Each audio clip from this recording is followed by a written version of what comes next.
तुझ्या सवे शतजन्मीचे नाते भाग 22.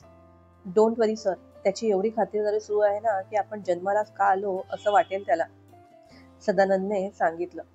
गुड. बोलून विक्रांतने फोन डिस्कनेक्ट केला. आता पुढे.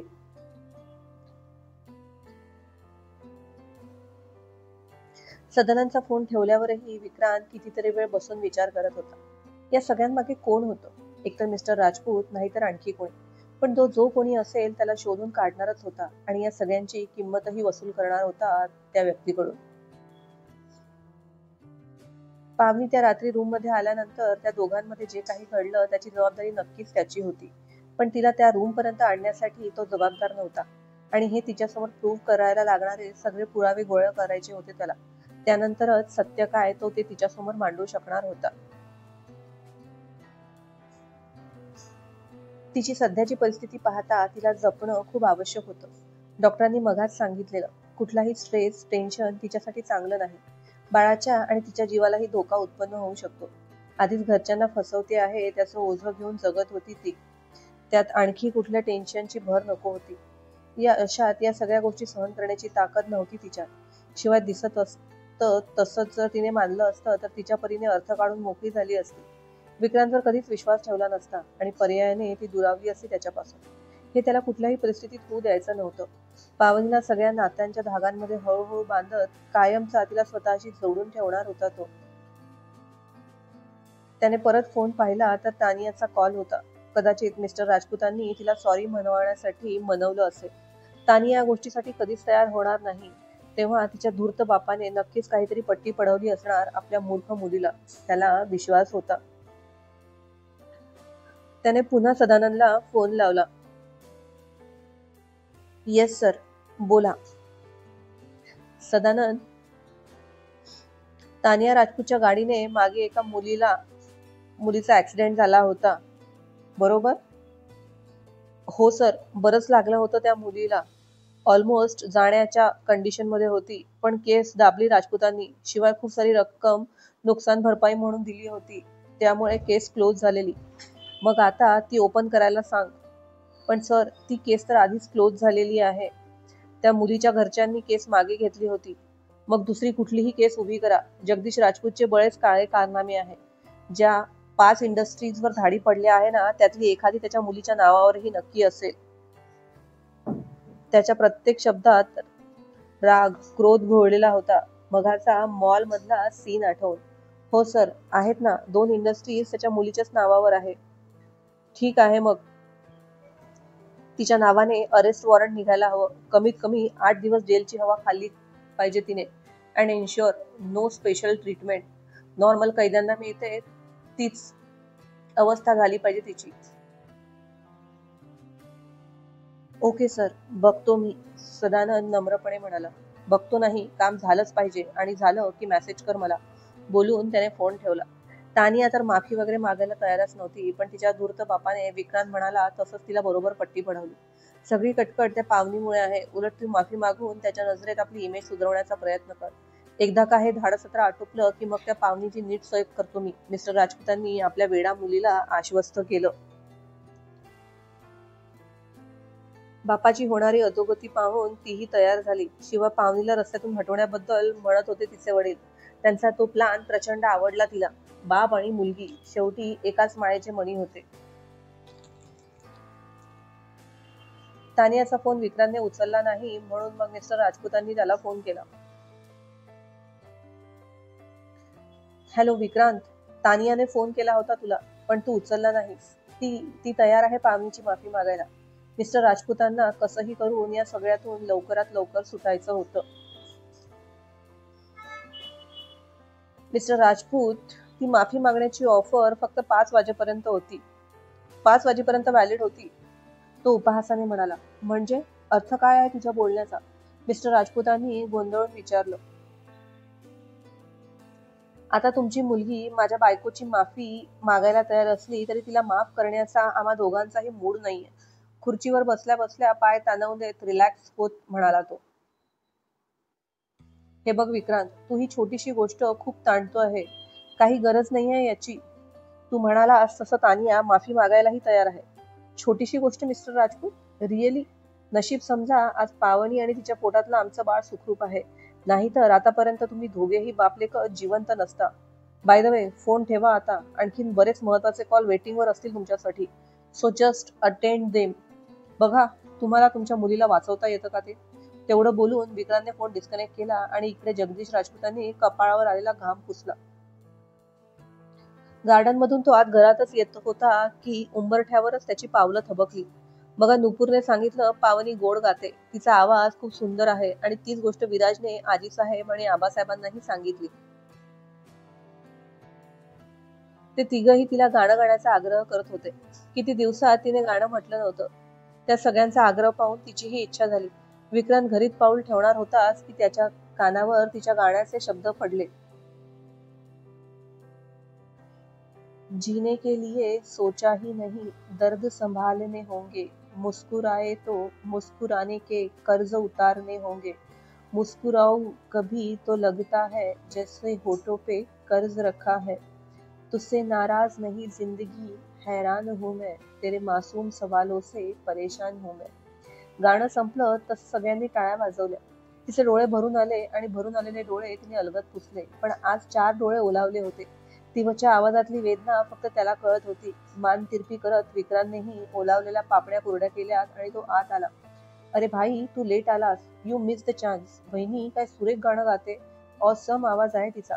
विराज तोंड भरून स्तुती करत होता पावनीच्या गाण्याची. पावनीने विक्रांतकडे पाहिलं. त्याचे डोळे वेगळेच जाणवले तिला आज. हो रे विक्रांत, आम्हाला तर माहीतच नव्हतं आणि तूही सांगितलं नाही. कसला गोड गळा आहे हिचा, खूपच सुंदर. आजीसाहेबांनी सुद्धा विरोजला दुजरा दिला आणि तिच्या जवळ जात तिची दृष्ट काढली. आता तर मला खरंच प्रश्न पडला आहे की ही एवढी कोमल, रसिक, गुणी मुलगी या दगडाच्या प्रेमात पडलीच कशी? आबासाहेब हसून म्हणाले. तसं पावनीने पुन्हा एकदा विक्रांतकडे पाहिलं.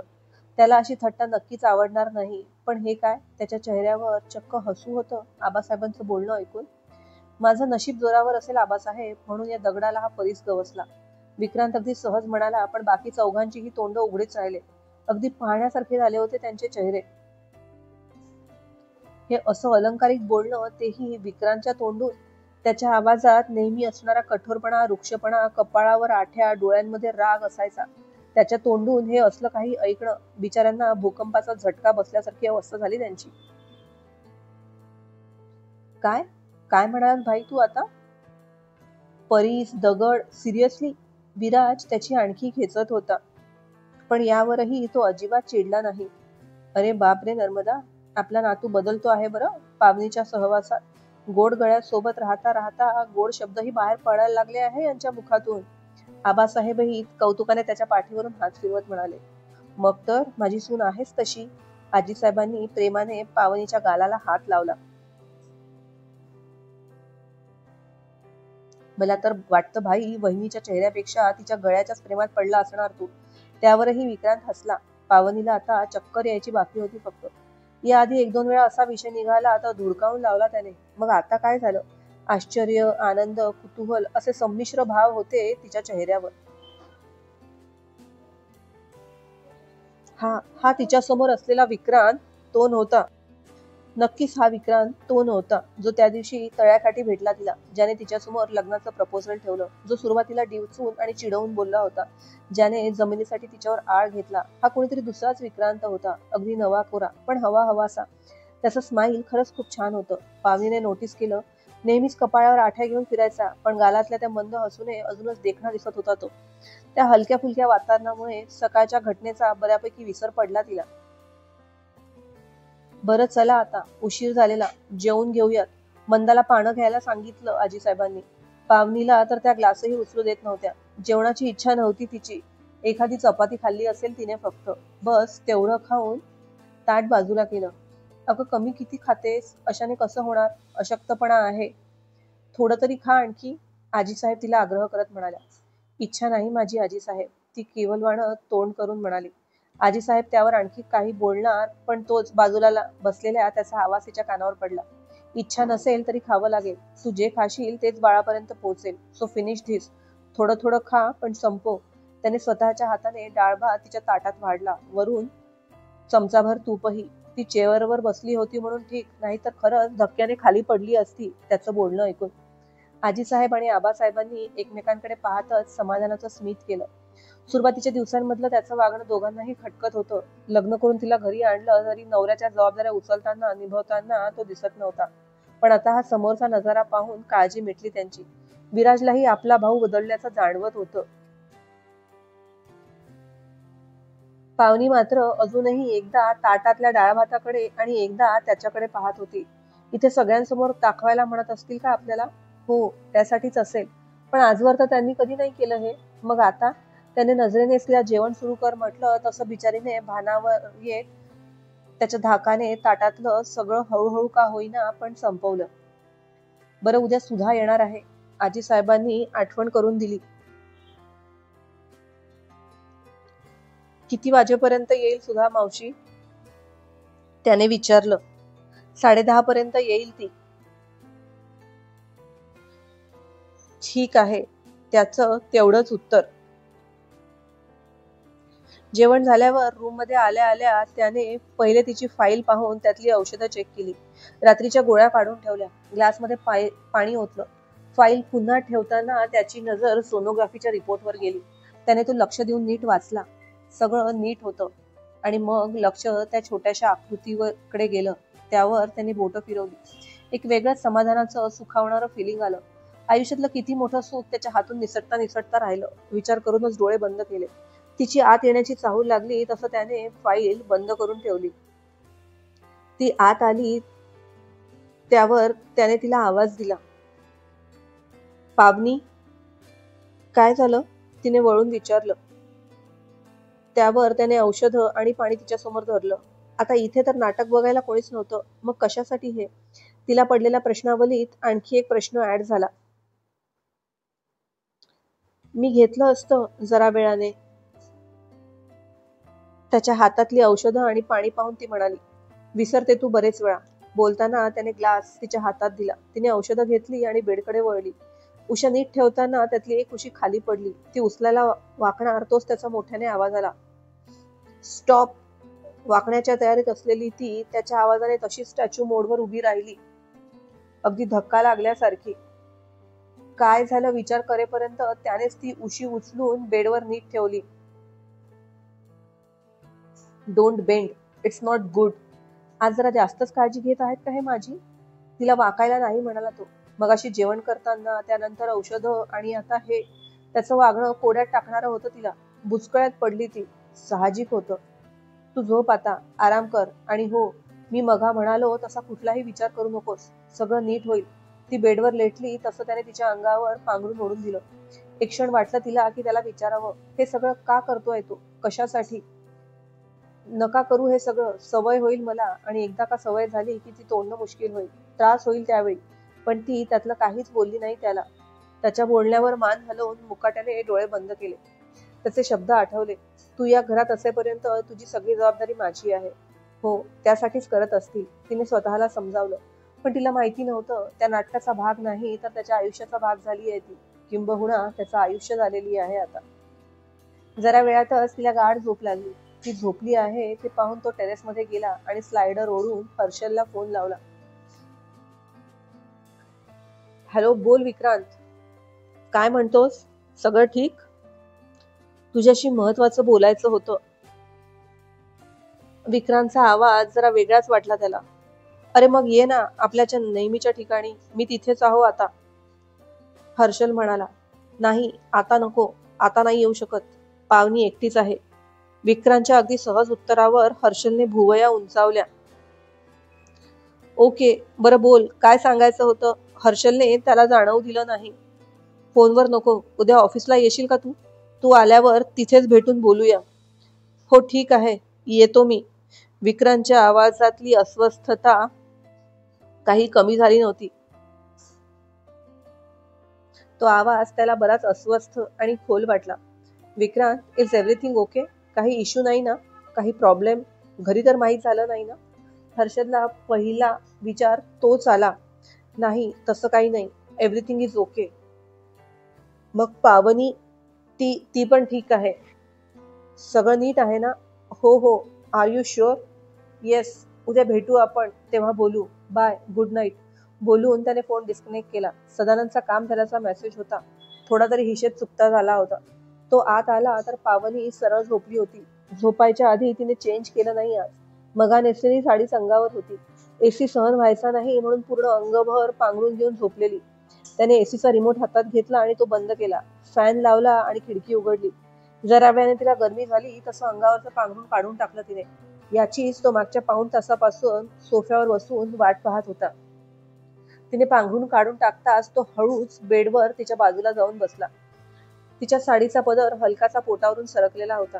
झोपलेल्या तिच्या चेहऱ्याचं निरीक्षण करून त्याची नजर हळूहळू तिच्या पोटावर येऊन स्थिरावली. खाली झुकत पदरावरूनच त्याने तिच्या पोटावर अगदी हलके ओठ टेकवले. माय बेबी, हळूच पुटपुटला. पुन्हा एकदा तिथे ओठ टेकवण्याचा मोह त्याच्याने आवरल्या गेला नाही. स्वतःच्या नशिबावर हसावं का रडावं कळत नव्हतं. जे क्षण त्याने उघडपणे सुखाने आनंदाने जगायचे होते त्या क्षणांवरही त्याला अधिकार दाखवता येत नव्हता. आजीसाहेब, बाबासाहेब, विराज किती सहज आपला आनंद व्यक्त करत होते त्या बाळाविषयी, पण त्याला त्यातलं काहीच करता येत नव्हतं. पदरा अडवून त्याने हळूच तिच्या पोटावर आपला तळहात ठेवला. त्याचा स्वतःचा अंश जो तिच्या पोटात श्वास घेत होता त्याला स्पर्शू पाहत होता तो. तिची चुळबुळ झाली तसा त्याने हात मागे घेतला. एका कडावर होत ती पुन्हा झोपी गेली तसं तिच्या बाजूने झुकत त्याने तिच्या कपाळावरून केसांवरून हात फिरवला आणि हलकेच तिच्या कोसांवर ओठ ठेवले. मला माफ करशील ना पावनी तू? I need both of you in my life. मनातल्या मनात बोलतच तो तिच्या बाजूला लेटला. तिच्याकडे पाहता पाहता कधीतरी उशिरा त्याचा डोळा लागला. सकाळी पावनीला जाग आली, रोजच्यापेक्षा जरा उशिराच. तिने डोळे उघडले तर विक्रांतचा चेहरा अगदी जवळ दिसला तिला. तिने खात्री करून घेण्यासाठी डोळे बंद करून पुन्हा उघडून पाहिलं, पण समोरचं चित्र काही बदललं नाही. म्हणजे तो खरंच तिच्या बाजूलाच झोपला होता, तोही अगदी एवढ्या जवळ. पालथा झोपलेला तिच्याकडे तोंड करून डोळे उघडले तेव्हा त्याला जवळ पाहून तिला विश्वासच बसला नाही. कारण मागच्या काही दिवसांमध्ये तो बेडवर झोपत असला तरी बरंच अंतर राखून ठेवायचा, झोपेत सुद्धा. पण आज मात्र त्याची किंवा तिची जराशी हालचाल आणि एकमेकांना स्पर्श झाला असता. अगदी शांत झोपला होता तो. त्याचे ते काळे घनदाट केस त्या भव्य कपाळावर अस्ताव्यस्त विखुरले होते. दाट पापण्या, वक्र कोरीव जाडसर भुवया, त्याचे ते फिकटसे गुलाबी ओठ आणि एखाद्या मुलीला सुद्धा कॉम्प्लेक्स यावा अशी गोरी नितळ त्वचा. खरंच देवाने खूप वेळ घेऊन बनवलेला आहे यांना, अगदी मन लावून, कुठलीही कमतरता न ठेवता. यांना घडवताना नक्कीच देवाचा मूड खूप छान असेल, तिने विचार केला. 6.25 फूट उंची, परफेक्ट बॉडी आणि चार्म तर कुठून कुठून भरलेला आहे या चेहऱ्यात. ती तानिया यांच्या मागे वेडी आहे ते उगाचच नाही. एवढ्या मोस्ट एलिजिबल बॅचलर असलेल्या मुलाच्या आयुष्यात आजवर एकही मुलगी कशी नाही आली? आजवर ज्या गोष्टीचं इतरांना आश्चर्य वाटलं त्याच गोष्टीचं आश्चर्य तिलाही वाटलं. तो शांत डोळे बंद करून झोपला होता म्हणून ते त्याच्याकडे पाहत त्याच्याबद्दल विचार करत होती. तसंही तो समोर असताना पहिले त्याच्याशिवाय आणखी कुठला विचार डोक्यात येणं जवळजवळ अशक्य होतं. हे विचार मागे पडले तर तिला कालचा दिवस आठवला. कालचं विक्रांतचं वागणं आठवलं. त्याच्या वागण्यात झालेला हा अचानक झालेला बदल कसा, कशासाठी? तिचं मन वारंवार विचार करत होतं. सहानुभूती वाटते का त्यांना आपल्याविषयी, की आपण या घरातल्या माणसांना जीव लावतो आहे त्या बदल्यात आपल्याशी चांगलं वागत आहेत ते? पण प्रथम दर्शनी तिला जो विक्रांत जाणवला त्याने हे असलं काही वागणं अपेक्षित नव्हतं. त्यावेळी तिला तो मतलबी, स्वार्थी, प्रत्येक गोष्ट पैशांमध्ये मोजणारा वाटला होता. मग हा 180 डिग्रीमध्ये झालेला बदल कसा काय? त्यांच्यात आणि आपल्यात जर काही बदललेलंच नाही तर ही बदललेली वागणूक कशासाठी? विचारू का त्यांनाच नेमकं की काय कारण आहे त्यांच्या अशा वागण्यामागचं? हा विचार सुद्धा करून झाला तिचा. पण त्यांना राग आला तर, किंवा मग वाईट वागलं तर? नकळत ती त्याला वाईट वाटेल, त्याचं मन दुखावेल याची काळजी करू लागलेली. तिच्या मनातल्या मनात जर तर सुरू होतं तेवढ्यात त्याची हालचाल झाली. तो उठेल आणि आपण डोळे सताड उघडे करून त्यांच्याकडे बघतोय असं दिसलं तर? तिने पटकन डोळे गच्च मिटून घेतले.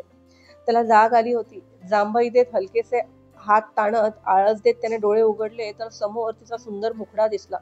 मोकळे सोडलेले केस गळ्याला आलिंगन देत मंगळसूत्राला स्पर्श करत होते. काहींना तिच्या गालाला मोह करण्याचाही स्पर्श आवरला गेला नव्हता. कुठल्याही मेकअप शिवाय डोळ्यात भरणारं रूप होतं तिचं. जरा वेळापूर्वी तिने जे काम केलं तेच काम तो करत होता. तिच्या चेहऱ्याचं निरीक्षण आणि सोबतीला तिचा विचार. फरक एवढाच होता की तिच्याकडे प्रश्न होते आणि त्याच्याकडे त्या प्रश्नांची उत्तरं.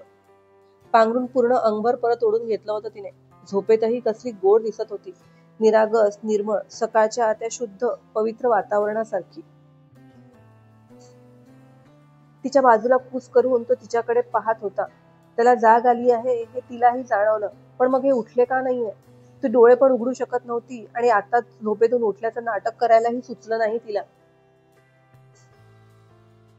काही वेळ तिच्या चेहऱ्याचं निरीक्षण केल्यावर त्याचा हात आपसुकच वर उचलला गेला. कपाळावर, गालावर आलेले तिचे केस त्याने हलकत बाजूला सारले आणि त्याचा स्पर्श तिच्या चेहऱ्याभोवती जाणवताच तिने अंग आखडून घेतलं. हलक्या बंद केलेल्या पापण्या आणखीनच गच्च मिटून घेतल्या, जे त्याच्या नजरेतून सुटलं नाही. म्हणजे ती जागी आहे आणि कदाचित आपण उठलोय पाहून डोळे बंद करून घेतलेही नाही. विचार करून तो गालात हसला, पण तरीही हात मागे घेतला नाही त्याने. तिच्या कपाळाला, गालाला झाकू पाहणाऱ्या केसांना त्याने मागे सारलं. तिच्या बाजूला झुकत तिच्या कपाळावर ओठ टेकवून मगच तो फ्रेश व्हायला निघाला. बेडवरून तो उठून गेल्याची जाणीव होताच आणि दाराचा आवाज झाल्याबरोबर तिने डोळे उघडले. जागेपणी स्वप्न तर पाहत नव्हते ना मी. यांना नेमकं झालंय तरी काय? असे का वागतात आहे हे? खरोखरच लग्न आणि खरोखरची नवरा बायको असल्यासारखं? ती बेडवर उठून बसून विचार करत होती. त्याचं वागणं कितीही गोंधळात टाकणारं असलं तरीही खूप हवंहवंसं होतं. आयुष्यातली प्रत्येक सकाळ अशीच व्हावी इथे या खोलीत विक्रांतच्या सोबतीने. स्वप्नरंजन करत होतं मन की तेवढ्यात तिला वास्तवाची जाणीव झाली. छे छे, कसं शक्य आहे? काही दिवसांची पाहुणे आहोत आपण इथे, मग कायमचं निघून जायचंय आपल्याला. आपली लायकी तरी आहे का अशी स्वप्न बघायची? ऊस गोड लागला म्हणून कुणी मुळासकट खात नाही. वास्तविकतेचा विचार करून तिचं मन खट्टू, हताश झालं.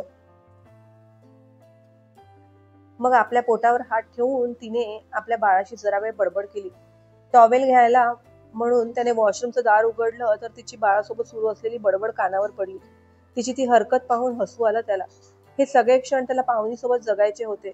त्यालाही बोलायचं होतं त्याच्या बाळासोबत, पण सध्या तरी चोरून स्पर्श करण्याशिवाय दुसरं काहीही करू शकत नव्हता तो. कारण त्याचे हात दगडाखाली होते आणि तोच दगड मनावरही ठेवावा लागणार होता सध्या तरी. तो फ्रेश होऊन बाहेर आला तर ती उठली होती. त्याच्या अंगावर घरचीच ट्रॅक पॅन्ट होती फक्त. टी शर्ट नव्हतं घातलं त्याने. अंग नीट न पुसल्याने पाठीवर आणि छातीवर पाण्याचे काही थेंब अजूनही चमकत होते. त्याची तजेलदार त्वचा त्या पाण्याच्या थेंबांमुळे अधिकच चकाकल्यासारखी वाटत होती. टॉवेलने केस पुसत त्याने फोन बघितला. फोनवर आलेले मेसेज आणि न्यूज पाहून त्याचे ओठ आपोआप रुंदावले. पावनी तिथेच आहे, आपण शर्टलेस आहो याची अजिबात फिकर केली नाही त्याने. एखाद्या टिपिकल नवऱ्याचा त्याची बायको आसपास असताना जसा वावर असावा तसाच वावरत होता तो. त्याच्या येण्याची चाहूल लागली होती आणि दाराचा आवाजही आला होता. तिच्याच विचारांमध्ये होती ती की तेवढ्यात त्याचा आवाज आला. पावनी. तसं केस बांधत तिने वळून त्याच्याकडे पाहिलं तर पार गडबडून गेली. तो शर्टलेस होता आणि बिनधास्तपणे सोफ्यावर बसलेला.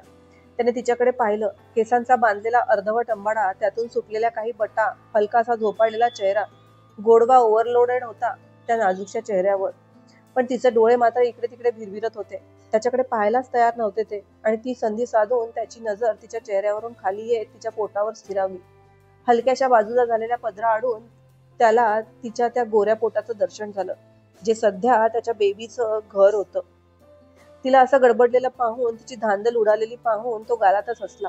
त्या क्षणी उठून तिला मिठीत कवटाळण्याची इच्छा झाली, पण त्याने आवरल्या आपल्या भावना. किती टाळत होती ती त्याच्याकडे पाहणं. त्या रात्री भान हरपून बेधुंदपणे प्रणयाच्या धारांमध्ये भिजणारी, त्याला भिजवणारी पावनी हीच आहे का, प्रश्न त्याला पडला.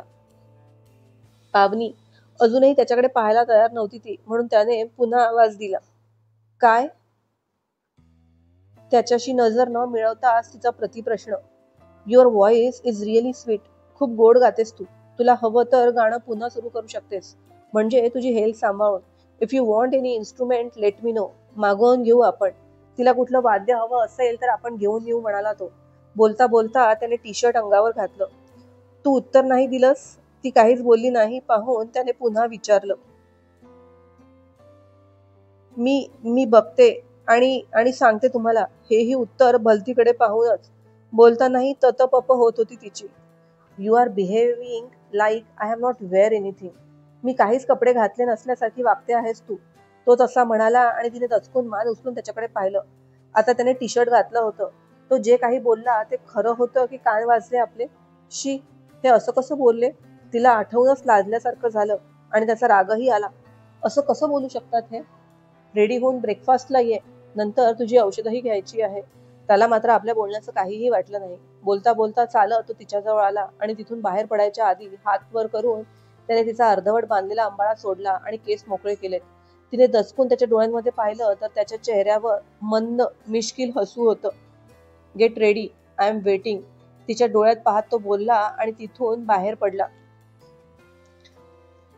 तो गेला तरी ती मात्र धक्का लागल्यासारखी पुतळ्यासारखी तिथेच उभी होती. त्याचं बोलणं वागणं सगळं समजण्यापलीकडलं होतं.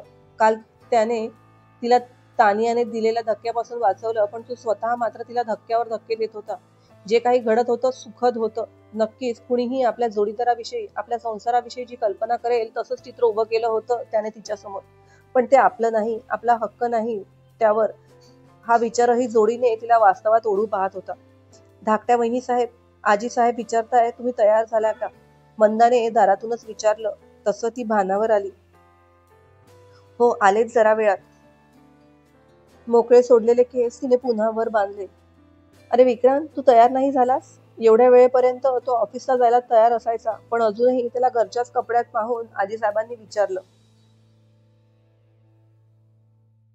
सुधा मावशी येऊन गेल्यावर निघेल मी, एकदा त्यांच्याशी बोलून घेतो. तेवढ्यात विराजही जिमवरून परतला. भाई, you miss the gym today, not expected from you. हो, जरा उशिरा सुटलो आज. अँड यू गेट रेडी, सुधा मावशी येऊन गेल्या की आपल्या दोघांनाही ऑफिसला निघायचं आहे. त्याने विराजला आठवण करून दिली. येस भाई, मी आलोच बात घेऊन. विराज फ्रेश व्हायला निघून गेला. पाहुणी नाही उठली का रे अजून? मंदाला पाठवलं होतं मी, आजीसाहेबांनी विचारलं. रोजच्या पेक्षा आज तिलाही उशीरच झाला होता. सवय झालेली सकाळी उठल्या उठल्या तिचा चेहरा पाहायची. दोघांनाही. उठलीये, तयार होतीये, त्याने समोरचा न्यूजपेपर चाळत म्हटलं.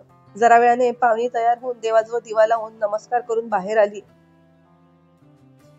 आता कसं वाटतंय? आजीसाहेबांनी काळजीने आणि प्रेमाने विचारलं. ठीक वाटतंय, कालच्यापेक्षा खूप छान, तिचं हसून उत्तर. बस नाश्ता करायला. आजीसाहेबांनी तिला नाश्ता करायला बसवलं. आबासाहेब नाही आले अजून? आबासाहेब डायनिंग टेबलवर दिसले नाही म्हणून तिने विचारलं. विराज तिला रस्त्यातच भेटला होता. काही फोन कॉल सुरू होते त्यांचे, येतीलच, आजीसाहेबांनी सांगितलं. ती खाली मान घालून विक्रांतच्या बाजूला येऊन बसली. त्याचं सगळं वागणं बोलणं ऐकून अजूनही धडधडत होतं. हे घे, साजूक तुपातला बदाम टाकून केलेला शिरा आहे आज मंदाने तुझ्यासाठी केलेला. मंदाने तिच्या ताटात शिरा वाढला. आजीसाहेबांनी तिला सांगितलं. थँक्यू मंदाताई. तिने हसून त्यांचे आभार मानले.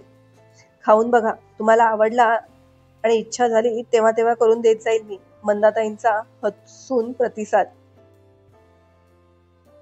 मंदाताई, दुधाचा ग्लासही घेऊन या, विक्रांतने आपल्या ब्रेकफास्टच्या प्लेटकडे पाहत म्हटलं. हो भाऊ, आणते, आजीसाहेबांच्याही लक्षात आलेलं. दुसऱ्या मिनिटाला मंदा दुधाचा ग्लास घेऊन हजर होती. पण दूध पाहूनच पावनीने नाकतोंड एका ठिकाणी केलं. हेही संपवायचंय. त्याने तो ग्लास पावनीकडे सरकला. मला नाही आवडत. दूध अजिबात आवडायचं नाही तिला. कसं आवडणार? लहानपणापासून कधी वाटायलाच आलं नव्हतं. यशवंत आपल्या लेकीला बरोबर दूध वगैरे द्यायची, पण पावनीच्या नशिबी असलं काहीच नव्हतं. आवडायसाठी नाही, गरज आहे म्हणून प्यावं लागेल. कॅल्शियमची डेफिशियन्सी आहे तुझ्यात, so you need to have it. व्हिटॅमिनच्या सप्लिमेंट सुद्धा इथून पुढे चुकवायच्या नाहीत, त्याने कडक शब्दात सांगितलं आणि दुधाचा ग्लास तिच्या अगदी पुढ्यात आणून ठेवला. त्याच्या आवाजातली काळजी आणि हुकूम दोन्ही होतं. विक्रांतचं बदललेलं हे रूप म्हणजे आजीसाहेब साठी सुद्धा थोडं आश्चर्यकारकच होतं, पण पावनीची तो घेत असलेली काळजी पाहून खूप बरं वाटलं त्यांना. आजचा भाग कसा वाटला ते नक्की सांगा. ज्यांनी चॅनलला अजूनही लाईक आणि सबस्क्राईब केलं नाहीये त्यांनी जरूर करा. तब्येत ठीक नसल्यामुळे पाठ जरा उशिरा येतात आहे, तुम्ही समजून घ्याल अशी आशा करते. धन्यवाद.